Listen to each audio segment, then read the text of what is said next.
সত্যের সন্ধানে আমাদের পথ চলা।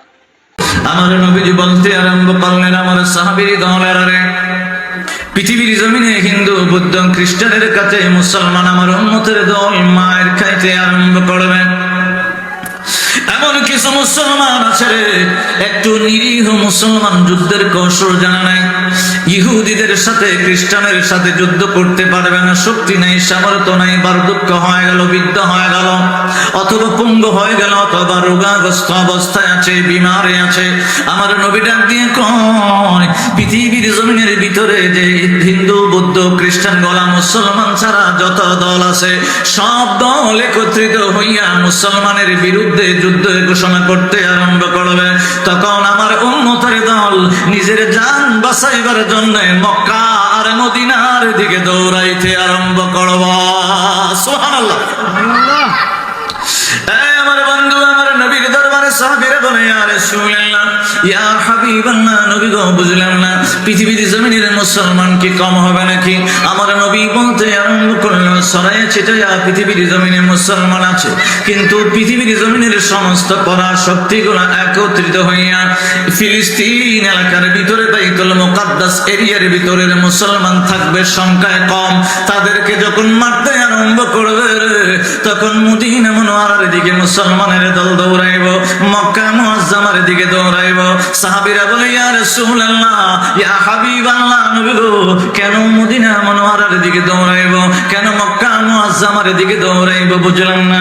আমার নবীজি নূরের জবান দিয়ে বলতে আরম্ভ করলো, আমার এই মদিনা আমার নবী পাকের সুন্নতি লাঠি মুবারক বাবা মসজিদে নববীর মিম্বরে বসে মসজিদে আঘাত করতে আরম্ভ করলেন।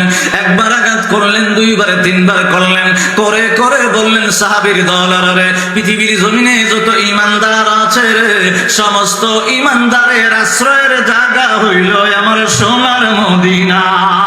সুবহানাল্লাহ। ইমানদারের জায়গা কই? মদিনা। কথা হয় না, মদিনা। আমি একটা হাদিস শোনাই দিই। আমার নবীজি বলতে আরম্ভ করছেন, পৃথিবীর জমিনে যত ইমানদার সমস্ত ইমানদারের যে আশ্রয়ের জায়গাটা আছে, আশ্রয়ের জায়গাটা হইবে মদিনা। এটা বুখারী শরীফের ভিতরে আসছে। আমার নবীজি একবার বলতেন, সাহাবীরা রে, ও আমার সাহাবীরা, পৃথিবীর জমিনে তোমরা কি বিষাক্ত সাপ দেখছো নি? সাহাবীরা কই, ইয়া রাসূলুল্লাহ দেখছি তো। আমার নবী কয়, এই সাপগুলো গর্তের থেকে বাহির হইয়া যখন আদার ঠাদার পড়ে পৃথিবীর আলো বাতাসের জন্য বাহির হয়ে যায়, একটু মানুষের জন্য মানুষের আঘাত মানে আঘাত টাঘাত অথবা মানুষের বয়ে বা মানুষের চাহন যখন পায় তখন যত বড় বিষাক্ত সাপ হইওক সে দৌড়ায় যাইয়া তার আশ্রয়ের জায়গা গর্তের ভিতরে ঢুকে যায়। কথা কয় না? আমার নবীজি উপমা দিতেছেন, যেভাবে সাপটা নিজের আশ্রয়ের জন্য গর্তের ভিতরে ঢুকে যায়, এইভাবে পৃথিবীর জমিনের সমস্ত ইমানদার মুসলমানের আশ্রয়ের জায়গা হইল আমার সোনার মদিনা। জোরে সুবহানাল্লাহ। আমরা ইমানদারের আশ্রয়ের জায়গা কোথায়? সোনার মদিনা। আমার নবী পাক ডাক দিয়ে বলেন, পৃথিবীর জমিনে যত কাফের আছে রে সমস্ত কাফের দল একত্রিত হইয়া মুসলমানকে মারতে আরম্ভ করবে, শাহাদাতের পিয়ালা পান করতে আরম্ভ করবে। আমার উম্মতের দল শহীদ হইতে আরম্ভ হইব, যারা বাইচা থাকবো তারা সোনার মদিনায় আসতে আরম্ভ করব। আমার নবী পাকের রওজা পাকের পাশে আসতে আরম্ভ করব, জড়ো হইয়া যাইব, মক্কা মুআজ্জামায় যাইয়া জড়ো হইয়া যাইব আশ্রয়ের জন্য, নিজের জান বাঁচাইবার জন্য। বাবা আমার নবী পাক বলতে আরম্ভ করে, কাফেরের দল পৃথিবীর জমিনে যত রাজ্য আছে প্রত্যেকটা রাজ্যের ভিতরে দেশের ভিতরে তাদের পতাকা ওড়াইব, এক একটা দেশের সাথে যুদ্ধ করবে, এক একটা দেশের ভিতরে বিজয়ী পতাকা ওড়াইব। আমার নবীজি বলে, ও আমার সাহাবীরা রে, আমার মদিনা মুনওয়ারায় হাররা নামক জায়গার ভিতরে কাফের পর্যন্ত চলে আসবে, ওই জায়গার ভিতরে পতাকা উড়াইব, কিন্তু আমার সোনার মদিনা আর মক্কা মুআজ্জামায় আসতে পারবে না। কারণ হলো সমস্ত ফেরেশতারা মক্কা আর মদিনা পাহারা দিব। সুবহানাল্লাহ।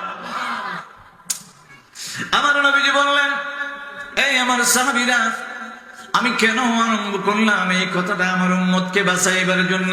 আমার উম্মতরা যখন মদিনার দিকে দৌড়াইতে আরম্ভ করব, মক্কা মুআজ্জামার দিকে দৌড়াইতে আরম্ভ করব, নিজের জান বাঁচাইবার জন্য মদিনার ভিতরে মাসের মাস বছরের বছর অবস্থান করতে আরম্ভ করব, ওই সময় আমার আল্লাহ আমার উম্মত থেকে বলতে আমার মা ফাতেমা খাতুনে জান্নাত থেকে বংশধর থেকে একটা সুপুরুষ পাঠায় দিব আমার গরিব উম্মতকে বাঁচাইবার জন্য।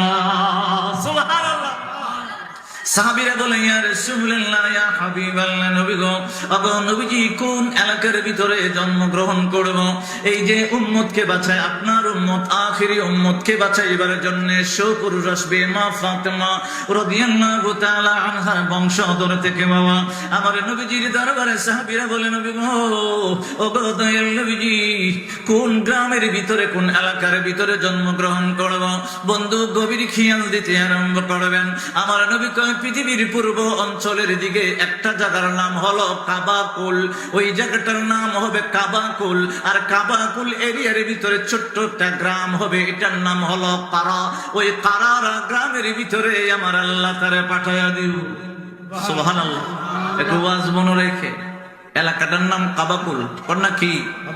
আপনাদের এলাকাটার নাম হইল লাখাই, লাখার ভিতরে হইল বাদিখানা, কথা কয় না? আমার নবীজি কয় জায়গাটার নাম কাবাকুল, এর ভিতরে ছোট্ট একটা গ্রাম পড়বো, এটার নাম হলো কারা, কন্যা কি? কারা।